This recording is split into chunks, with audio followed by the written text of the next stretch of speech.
Today is September 30th, 2017, the 100th birthday of the world's greatest drummer, Mr. Buddy Rich. In this video, I'm going to be showcasing my 1970 Slingerland Buddy Rich drum set. And in part 2, I'll be playing this exact same set in tribute to Buddy Rich's 100th birthday. So let's get started. In this poster, you are seeing a Slingerland advertisement that Buddy made in 1968. And that was the first year that Slingerland had the Zoomatic tom holder.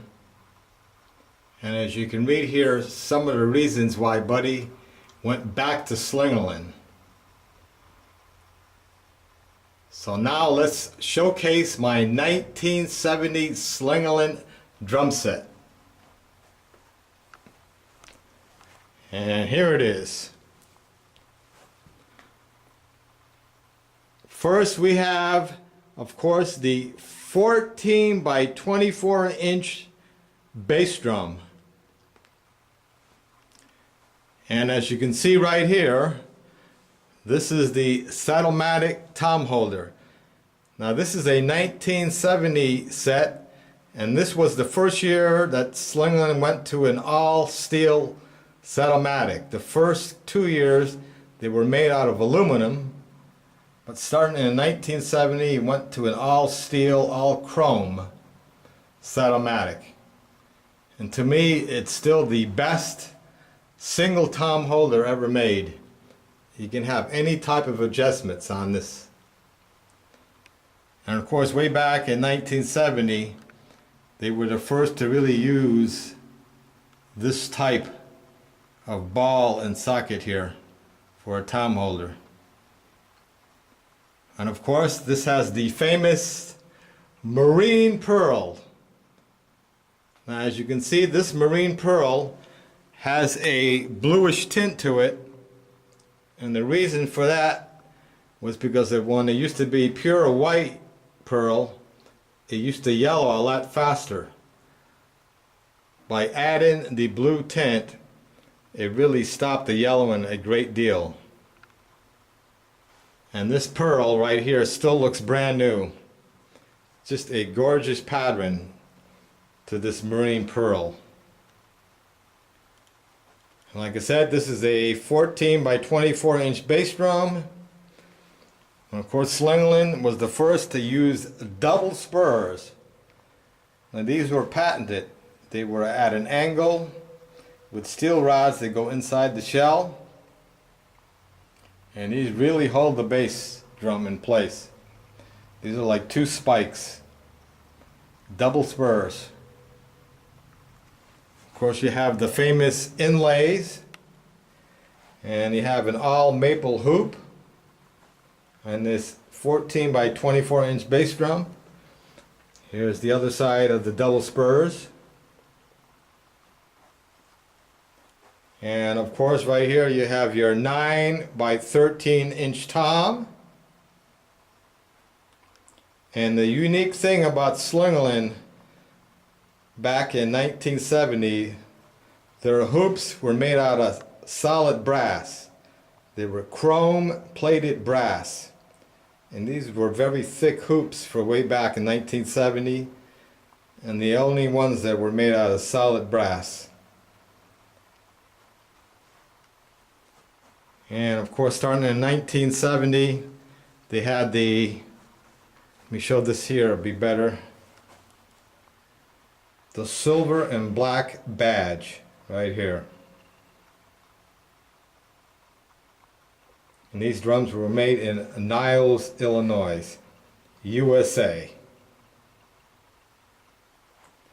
So let's get back to this 9 by 13 inch tom with the brass chrome plated hoops on it. And of course you have to have the two 16 by 16 inch floor toms right over here. And this is a silver and black badge. And you can see that beautiful marine pearl. Now Slingerland did not call it white marine pearl, it was just marine pearl with that bluish tint to it. And of course there's your second floor tom. Of course all the hoops were solid brass, chrome plated brass.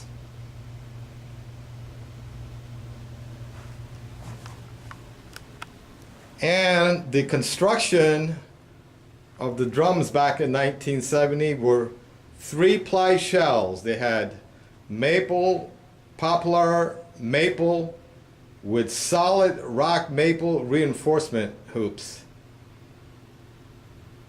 And these were great sounding shells. And of course the snare drum I got back in 1970 was the famous Buddy Rich 4x14-inch snare with the Zoomatic strainer and with the straight edge hoops. And of course these were also solid brass, chrome plated brass, straight edge. There it is, the famous 4x14 Slingerland Buddy Rich model snare. And in 1970, there are quite a few videos on YouTube. You can see Buddy playing this exact same set. I think one good one was he played a concert in Paris, France. And he was using this marine pearl 4x14 snare and this exact 1970 drum set. And of course, you gotta have the canister throne.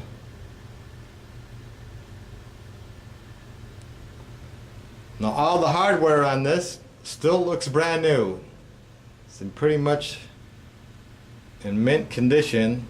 This is the Slingerland Buddy Rich cymbal stand. And as you can see, it had a very low bass.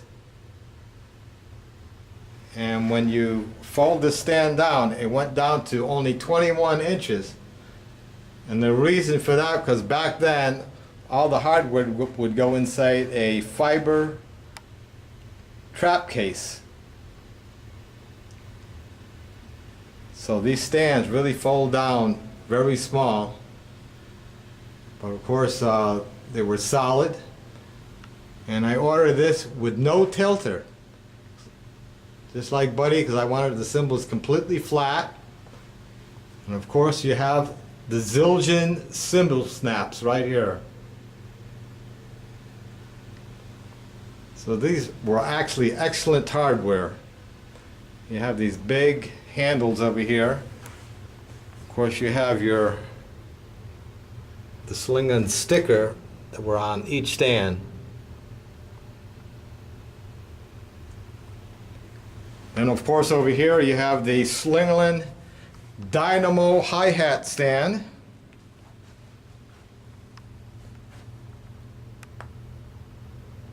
And what's unique about this is they had, for each of the feet over here, they had spikes. See if I can, you can see the spikes right here. Or you can turn it and just turn on to just the rubber part. And this also had a very low center of gravity. And I have a very heavy bass, so it really stays put. And there you can see this aluminum foot pedal right there, the board. And on this over here, of course you have your Slingerland sticker. It's black and gold back then. Of course this is the Slingerland Rocket snare stand. And you can see there's a level over here, and you just put that down and you can take the snare drum on or off a lot quicker with this lever over here. And of course you have the Slingerland Temple King pedal with the wooden beater.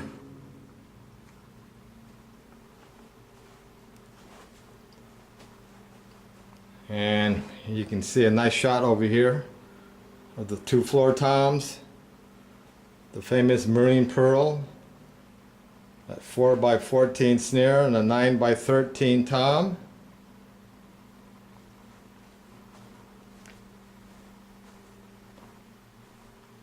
And let's get a nice wide view over here of the entire set here. So this is my 1970 Slingerland Buddy Rich 80N drum set. And I'm going to be playing this in part 2 in tribute of Buddy's 100th birthday today, September 30th, 2017. And if you want to check my other Buddy Rich tribute videos that I have for his 100th anniversary of his birthday, I posted many of my big band, the Ken Loomer Big Band, that you can check out. And I play some of Buddy's great charts with my big band in tribute of Buddy's 100th birthday. And I also did a special video of the many pictures that I took of Buddy in concert. I must have saw Buddy at least 100 times, and I took a lot of pictures, and I posted them on a special video.